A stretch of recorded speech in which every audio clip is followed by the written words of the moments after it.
Ciao, sono Pietro, benvenuto in questo nuovo video.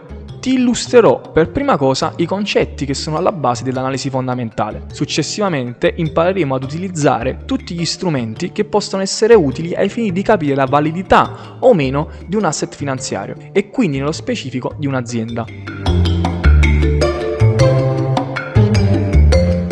L'analisi fondamentale cerca di individuare il giusto prezzo di un asset, ricorrendo allo studio dei dati di bilancio, delle dinamiche economiche, dell'evoluzione dei tassi di interesse, della bilancia dei pagamenti e così via. In altre parole, si parte dalle cause per prevedere gli effetti, cioè l'evoluzione dei prezzi. Quando il prezzo corrente è inferiore al prezzo teorico, si procede all'acquisto. Quando il prezzo teorico viene raggiunto, si vende. Il problema dell'analisi fondamentale è che questo approccio presuppone un mercato razionale ed efficiente, mentre spesso sono le emozioni e le voci a muovere i prezzi. In genere, l'analisi fondamentale è valida per intraprendere movimenti di lungo periodo, alcuni mesi o alcuni anni, mentre le variazioni di breve periodo, infragiornaliere o comunque inferiori al mese, sfuggono al suo ambito. È comunque importante conoscere il calendario dei dati fondamentali che escono nel corso della settimana. Quando il mercato sta attendendo un dato particolarmente importante, è necessario esserne consapevoli per evitare brutte sorprese. Nell'interpretazione dei dati fondamentali bisogna ricordare che il mercato tende sempre ad anticipare, così che spesso si verifica che quando vengono pubblicati dei dati positivi, il titolo scenda perché era già salito in precedenza proprio in attesa di tali dati. Viceversa, quando un titolo scende molto, in attesa di dati negativi, la pubblicazione di tali dati è spesso occasione per un rimbalzo del titolo stesso. Buy on rumors, sell on fact, ovvero comprare quando iniziano a circolare attese positive, vendere invece quando tali attese si concretizzano e diventano di pubblico dominio. Ora cercherò di mostrarti attraverso la piattaforma Simply Wall Street le analisi che andrebbero effettuate prima di inserire le aziende nel proprio portafoglio azionario di lungo termine. I fattori che valuteremo sono futuribilità, valutazione, performance passate, salute finanziaria.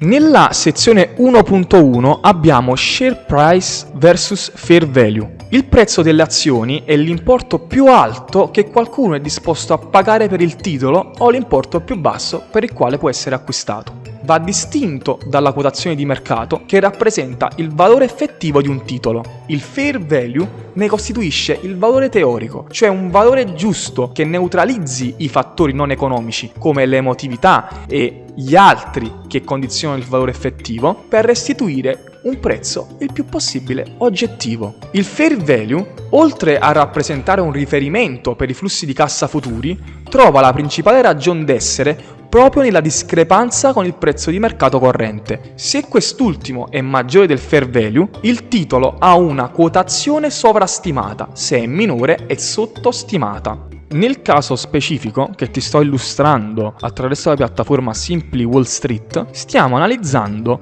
l'azienda Besi, ovvero l'industria dei semiconduttori. Quindi nella sezione 1.1 notiamo che Besi è scambiato al di sotto della nostra stima di giusto valore del 25%, quindi l'azienda risulta essere il 25.1% undervalued, sottovalutata, ed è significativamente al di sotto del valore equo, quindi Besi è scambiata al di sotto del valore equo dell'oltre 20%. Abbiamo inserito così il primo tassello del nostro grande puzzle, il vantaggio statistico. Il PE è il rapporto tra la quotazione, cioè il prezzo di mercato dell'azione di una società, e gli utili per azione. Quanto più il PE è alto, tanto maggiori sono le aspettative degli investitori sulla crescita della società. Infatti, un valore elevato di PE indica che il mercato è disposto a pagare molto per avere il livello di utili al denominatore, in quanto crede nella capacità dell'azienda di incrementarli, gli utili, ulteriormente. Nel nostro caso particolare, nella sezione 1.2, rapporto prezzo-utili, il PE rispetto all'industria è buono in quanto ha un buon rapporto qualità-prezzo, l'azienda Besi, rispetto alla media dell'industria europea dei semiconduttori ed è anche ottimo rispetto al mercato analogamente. Ora valutiamo un altro tassello del puzzle, ovvero le curve 2.1 e 3.1, che rappresentano le prospettive di crescita e le performance passate dell'azienda. Nel nostro caso specifico, il 3.1, guadagno e storia delle entrate, notiamo che l'andamento risulta essere crescente. Dobbiamo valutare queste curve, quindi preferiamo che queste curve siano crescenti, cioè dobbiamo avere, per avere un vantaggio statistico, un reddito crescente in comparazione con dei guadagni sempre crescenti. E in questo caso la nostra azienda ha guadagni di alta qualità e l'attuale rete di basi dei margini di profitto sono superiori rispetto allo scorso anno. Nella sezione 2.1 abbiamo le previsioni di crescita di guadagni e ricavi, cioè come è stimata la crescita futura di un'azienda da noti analisti, e in questo caso notiamo che abbiamo una buona analisi, cioè le due curve risultano essere strettamente crescenti. Infine valutiamo la salute finanziaria di un'azienda attraverso la sezione 4.3, Debt to Equity, cioè il rapporto debiti-patrimonio netto dell'azienda.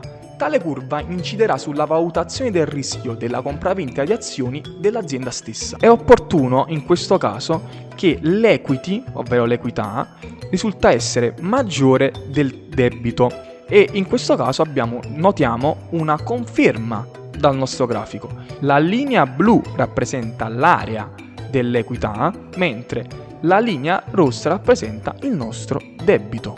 Notiamo come vengono riportate le sezioni livello di debito, riduzione del debito, copertura del debito, copertura degli interessi. Dunque il sito ci dice che Besi ha più contanti del suo debito totale, norma importante. Il rapporto debito-equità di Besi è aumentato del 36.4 al 41.7 negli ultimi 5 anni, che potrebbe essere un campanellino d'allarme. La copertura del debito è buona e la copertura degli interessi risulta essere altrettanto positiva. Così avremo un vantaggio statistico dimostrato attraverso questa piattaforma. Il video termina qui, spero che ti sia piaciuto. Oggi abbiamo capito come muoverci attraverso la piattaforma Simply Wall Street, abbiamo capito i primi concetti dell'analisi fondamentale. Ricorda di tenerti aggiornato attivando la campanella, in descrizione troverai i nostri canali social ed eToro. Che dirti, buon trading, alla prossima!